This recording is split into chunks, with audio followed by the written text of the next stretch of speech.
It's party time on my little bit of the Great Ocean Road, and I'm hosting an Orphans Christmas party and have a menu that celebrates our amazing region.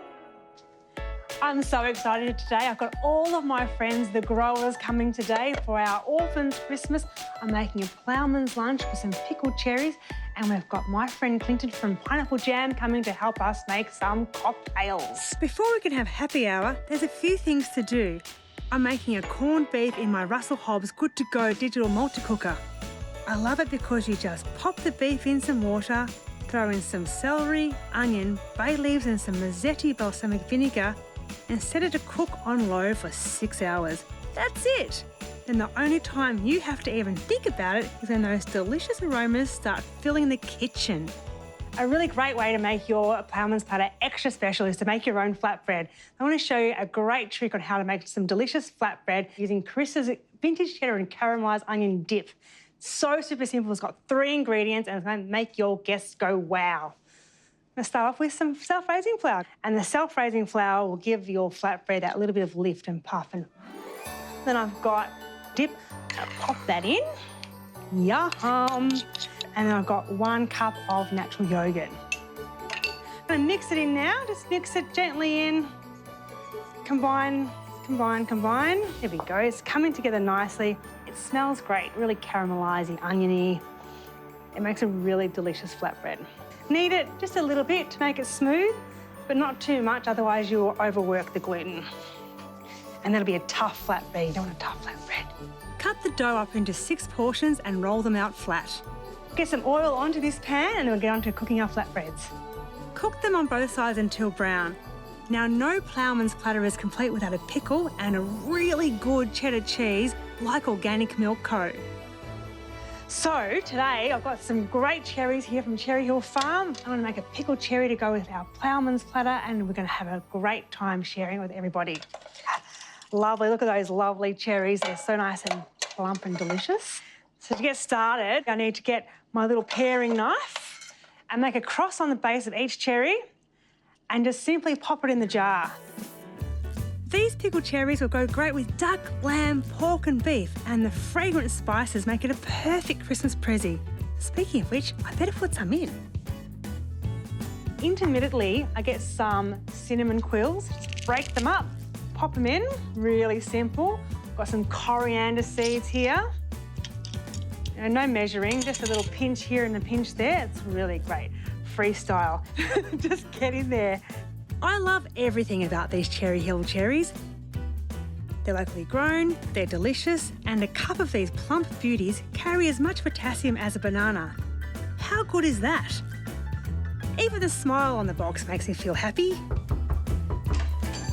Hello, how are you? Yo! I'm good, thank you. How are you? Oh, I am fantastic. Lots of pineapple. Let's do it. Bam! Yeah! So, Cool. I made some pickled cherries. I know that your specialty is to make cocktails and mocktails out of the ingredients that we use in our food. So, I've got here some cherries, some spices. What can you make for us? Oh, well, that gives me a massive variety to use. So, I reckon because of the pickled cherries and the Christmas vibe, I'm definitely going to... definitely going to make a little spiced mojito for you guys. So I'm going to take out this stuff and get ready, and then we will make some fabulous drinks. Great. While Clinton sets up, I have enough time to make the pickling liquor. All it is water, sugar and this unctuous Mazzetti balsamic vinegar.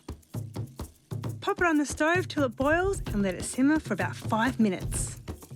So we've got our cherries here, we've got our boiled pickling liquor. I'm just going to put a little hat of orange rind on the top of my jar just to make it that extra little bit Christmassy. Just poke it in there and it looks good too. And then we've got our pickling liquor. I'm just going to pour this over the cherries. Lid on, whoops, don't spill it. Nice and tight, and now we're going to process it. Processing is just a fancy way of saying get it hot enough to kill the organisms that spoil food. Place a tea towel on the bottom of a pan of water just to stop the jar breaking. And about 20 minutes on a gentle boil will do the job. Now, cocktail time. Firstly, I'm going to need some glassware. Do you have any highballs at all in your kitchen? Oh, I've got a few Yeah, like something like that. That's fantastic. Awesome. I'll put one over there. Thank you very much. And one more just for you. Trip over. Yeah. Hey. And All right, no, don't how's throw it that back to me. Cool. Clinton's cheeky little mocktail uses fresh limes, You're gonna catch it in the glass. Fantastic. fresh oranges, Clinton's delicious cardamom-infused sugar, but no alcohol because you don't need grog to find the Christmas spirit. Muddling is actually a bit of an art. So you've got to get the muddle stick into the glass, push it down slowly and twist. And you can do this on each piece of citrus a couple of times. You don't want to do it too much because, as you know, the citrus skin is pretty bitter. Get some mint. The more you muddle mint or the more you squash mint, the bitter it becomes. So you actually don't want to muddle it with the lime and sugar. So That pull is all the good leaves. to know because overzealous me would just go, yeah, muddle it, get in there. I mean, some bartenders I do. want all the mint. It's their preference, but the drink can become very bitter, and mint is the easiest herb to actually extract the flavour, so you don't need to muddle that. Now we add the hero of this cocktail, some delicious fresh Cherry Hill cherries and a perfectly measured amount of sparkling water. And it is very important to use the right tools at home. So my friends from Barware, they've got such a great selection. This is a premium copper kit, comes with a black mat and the mixing glass, and also the cocktail picks. I love that for your martinis with all the olives. Yeah. Christmas mojito. With the cherries and the soda water. Now add your ice the usual way.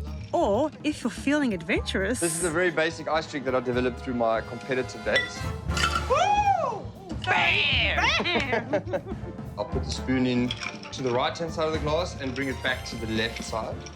So I'm basically going to do the churning method, which is up and down, vigorous stir like that, and you can see how everything's mixing in the bottom of the glass like a washing machine. That looks That's so what the good. churning method does. And that just gets the mint out. That's what we need to do with mint. Garnish with orange peel and a cherry, then pop in a paper straw and enjoy this refreshing Christmas mocktail. Cheers. Cheers. Merry Christmas. Thank you so Cheers. much. Oh, that's amazing.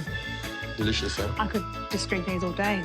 A perfect drink to go with our corned beef Ploughman's platter, featuring this delicious organic milk-coated cheddar cheese and our homemade flatbreads.